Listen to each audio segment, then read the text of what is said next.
Hello everyone, today in this video we will discuss how to enable auto factory reset after 20 failed unlock attempts on Samsung Galaxy A36. Let's start the video. First of all, go to app library. Here click on settings app.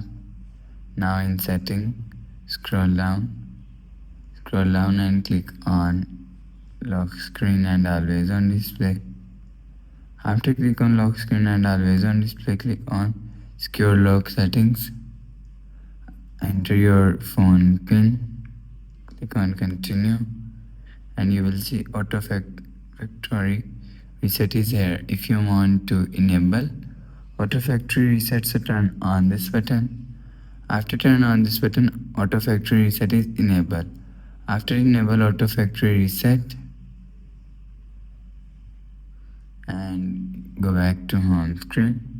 So that's how you can enable auto factory reset after 20 failed unlocking attempts on Samsung Galaxy A36. If you like the video, please subscribe. Thanks for watching.